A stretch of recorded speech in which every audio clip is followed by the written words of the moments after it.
The story of Éowyn from The Lord of the Rings has always fascinated me. It is a deeply human story, one of great hardships experienced, endured, and eventually overcome. Beyond this, however, at its very core, Éowyn's story is one of metamorphosis, of transformation, of finding one's place in the world, of realizing your true purpose in life, and learning to be at peace with whatever that may be. Yet it is also not as simple as that, as rarely is that the case within The Lord of the Rings. Why must you do the great many things that you do on a daily basis? Why must you wake up so early in the morning? Why must you go to work, and why must you clean your room? Why must there be so much injustice in the world, and why must you feel so helpless to stop it?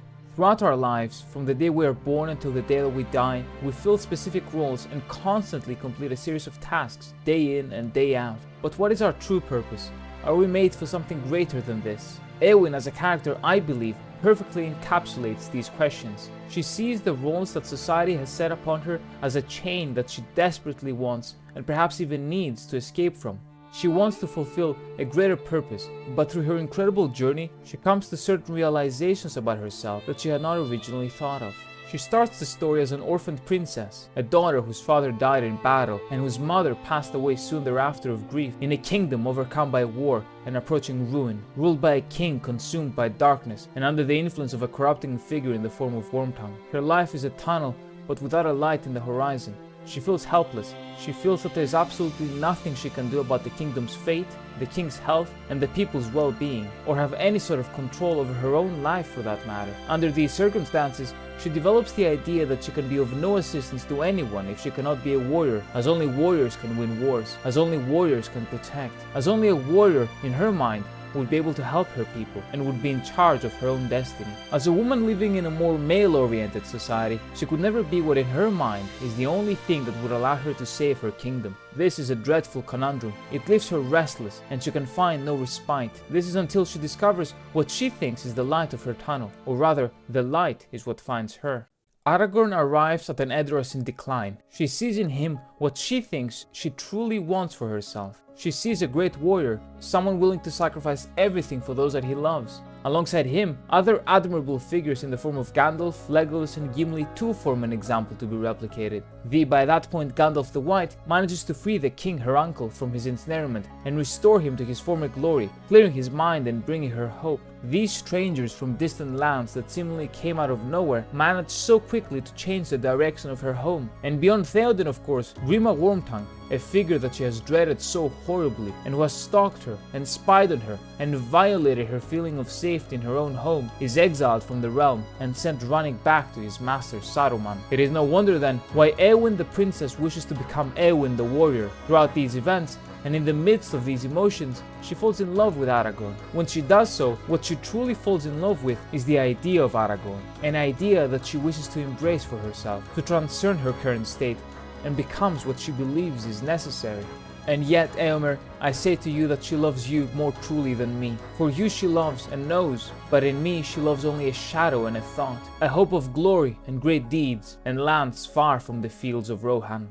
When she's denied the opportunity to participate in the Battle of the Hornburg and fight alongside the men, she's disappointed. She's forced to remain in Edoras, where she does an exceptional job at guiding the people of Rohan to safety and caring for the women and children. She performs this job perfectly, and it is perhaps one of the most important duties any person can fulfill for their family and country, for their people. Yet her insecurities regarding her true purpose and her still prevailing belief that she can only be a warrior to truly help persist and continue to guide her actions moving forward. Everything mentioned is further heightened following their Rohirrim victory in the Battle of the Hornburg, and when Theoden answered Gondor's call for aid, and the king prepared his army to march for Minas Tirith, she begged him to let her fight.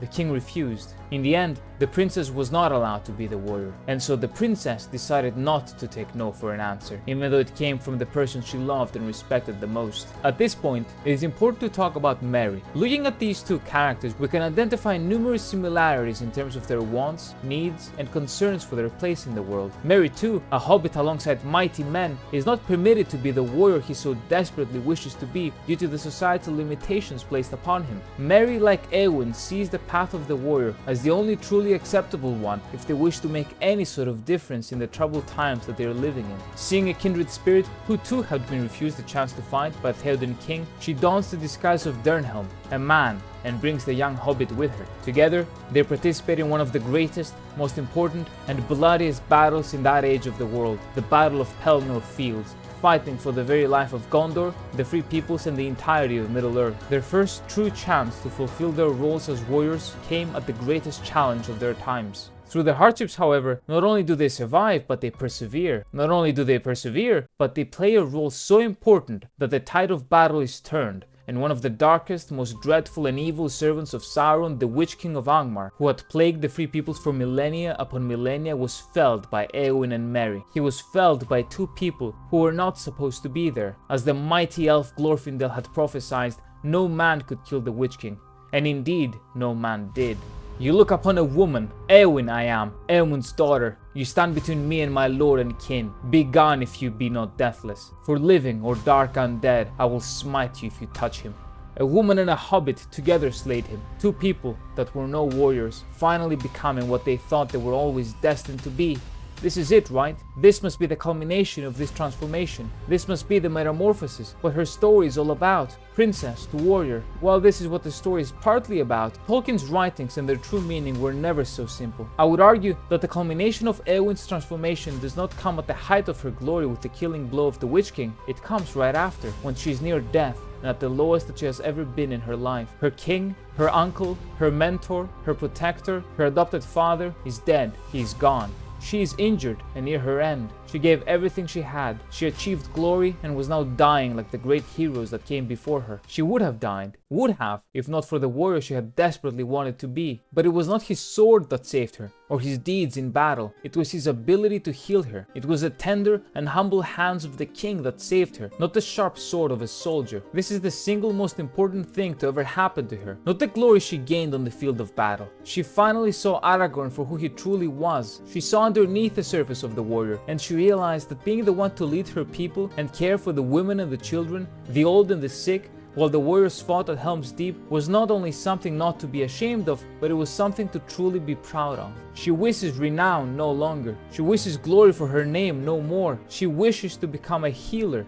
She wishes to bring forth life, not deal in death. Continuing down the path she walked when she slew the Witch King, she finally embraced her femininity. She realizes her true purpose in the world. She finally completes her journey from princess to warrior, and from warrior she becomes a hero, a true hero. She becomes a woman. She no longer feels a cage closing in around her, and she's finally comfortable in her own skin. And do not confuse the message of the story and think that it implies that women are simply not meant to be warriors. What it means is that even if you feel like you do not want to be a warrior, man or woman, then it is okay. If your calling is something else, and you manage to find it and reach it, then you have done a great service. It means that you can finally help those that you love, in this case heal them, without having to engage in the path of bloodshed, as it is not the only path there is to walk. This is what Éowyn realized. This is why this story matters. This is why this story needs to be heard. I stand in Minas Anor, the tower of the sun, and behold, the shadow has departed. I will be a shield maiden no longer, nor vie with the great riders, nor take joy only in the songs of slaying. I will be a healer, and love all things that grow and are not barren. While she's experiencing all of these emotions and changes, in the houses of healing she meets Faramir, who is, like her, recovering from the wounds of battle. The two fall deeply in love and are soon thereafter married. She starts a family with him in Ithilien and has a son. She accomplished great deeds and was freed from her mental cage, found her true self and rested happy. And though in her long memory she never forgot the great deeds and mighty battles she experienced, she above all cherished her love of all things that grow and are not barren. If you like these videos, you can support the channel by becoming a member and gain access to exclusive perks such as shoutouts at the end of each video, custom emojis and badges, exclusive polls, as well as help decide what video I should make next. If you're interested, you can check the link in the description below or click the join button in the channel page. Thank you so much for the support, and thank you very much for watching.